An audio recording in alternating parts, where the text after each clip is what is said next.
Hello, this is Adam Benton again with the Get Therapy Network, and today I'm here with John Sanders of RevKey Marketing out of Texas.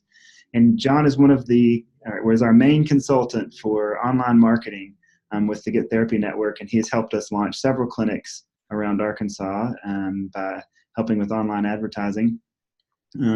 Thanks for being with us, John. Thanks for having me, Adam. So help us to, if someone's coming to us to get started building their practice, help us to understand how do we get started? Where do we start when it comes to an online profile and launching a practice? So, probably the base is, building out that website.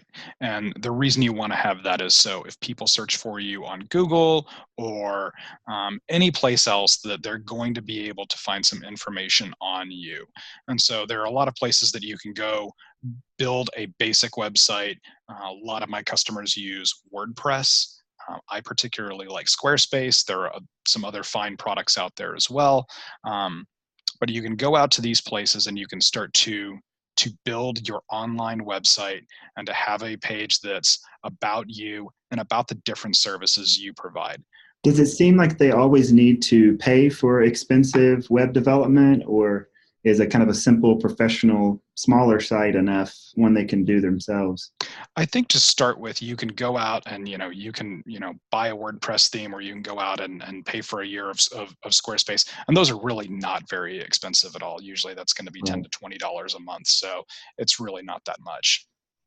Yeah. And so what do they do with the site when it's built? How do they make it findable? So one of the main things that I recommend to my clients is to have a different page about the different services you provide.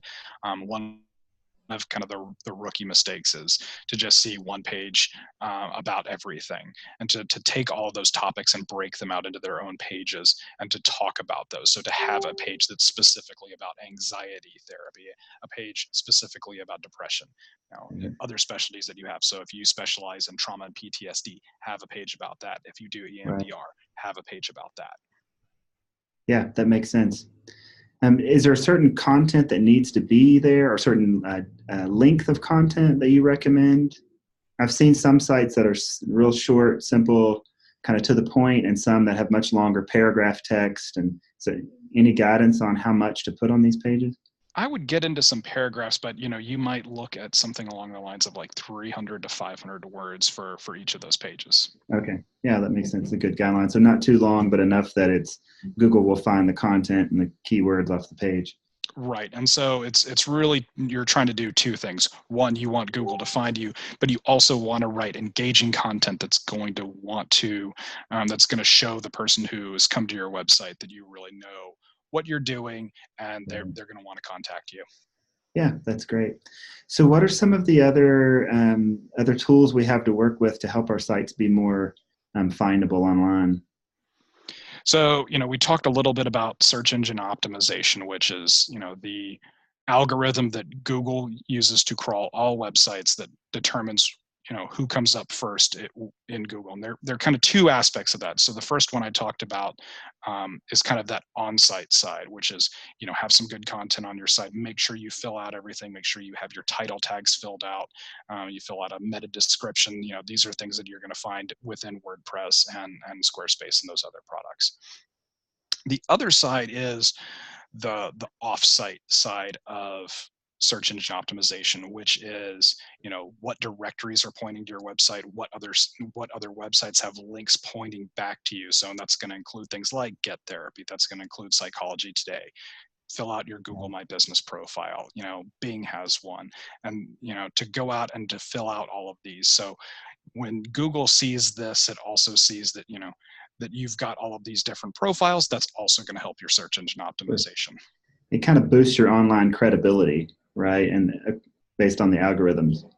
Absolutely. And for Google, it definitely helps you, but also for a user who goes out and looks and sees that you have all of these things filled out, they're going to know that you're very much a real therapist, right. Not somebody who is not serious about what they're doing. Yeah, that makes sense. So what about advertising, Facebook, AdWords, are those things that are helpful for private practices?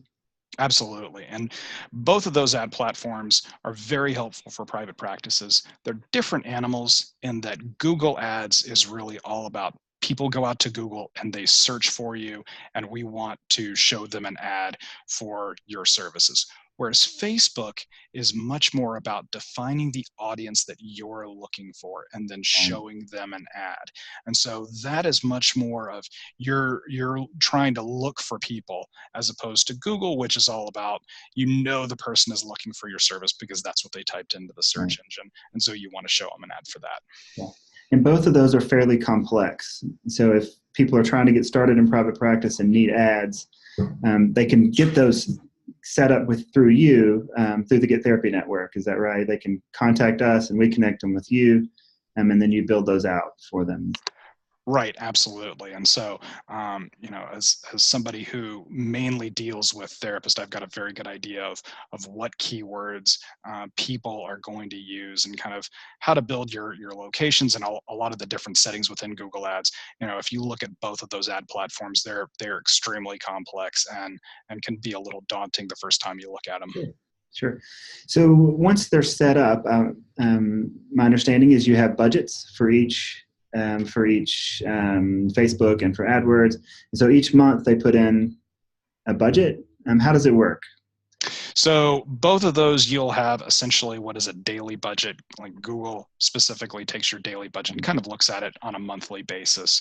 And it really depends on how you get charged, but typically in both platforms, you'll be charged when somebody clicks on one of your ads. So for Google, for example, most therapy keywords tend to be about $3 to $4 a click. It can be a little higher for couples therapy, but if you use this idea of $3 to $4 a click, we want to get at least 100 visitors to your website. So, if you can get a certain percentage, even a small percentage of those, if you can get 8%, 10% of those people to call you and potentially become patients, it's well worth that $300 budget that you would need to have on Google to really make that happen. Yeah, absolutely. Absolutely. Even if they came for one session, one patient would, coming for multiple sessions, would pay for all your advertising pretty quickly. Right. And when you think about your online advertising, definitely think about the lifetime of the patient. One of the first questions I ask most of my clients is, how long do you typically keep somebody in therapy? And if that's 20 sessions, and if they're paying you $100 per session, each client is on average worth about $2,000 to you. So keep that in mind when you're running your advertising. Yeah, that's a good piece of advice. I like that calculation. So we haven't talked much about blogging, but does blogging help with the sites? Does it help with SEO? And I know it's something that's intimidating to some private practice providers. Is it worth the effort? Absolutely. So once again, our two targets are, one, actual users looking at your site, and blogging kind of lets them get to know you better as a private practitioner, and also to read additional content on some of those things that you've probably spelled out on your regular website. And then your second audience is Google and the search engine optimization algorithms. And so blogging continually updates your website, and so Google knows that you're constantly updating your website, and that definitely sends a good ranking signal for you when they're indexing your website. Right. Gosh, well, those are very helpful tips. I think that's a really good start for anybody. Hopefully we'll have several listen to this and kind of have some guidance on where to go from here. Any last thoughts before we go?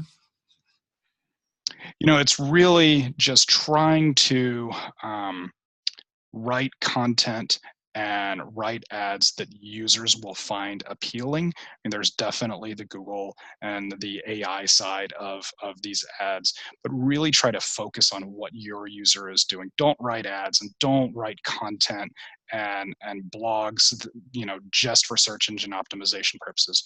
Write things that people are going to want to engage with. Yeah, and that engagement will bring more engagement and really help the SEO. Right. And ultimately, it's about getting people onto your site and getting them to that contact page and getting them to fill out a form or to call you and to schedule an appointment with you. Absolutely. Well, thanks a lot for your time. We really appreciate it, and appreciate what you do for us and all the clinics that we've helped start as well. Thanks again. Thank you, Adam.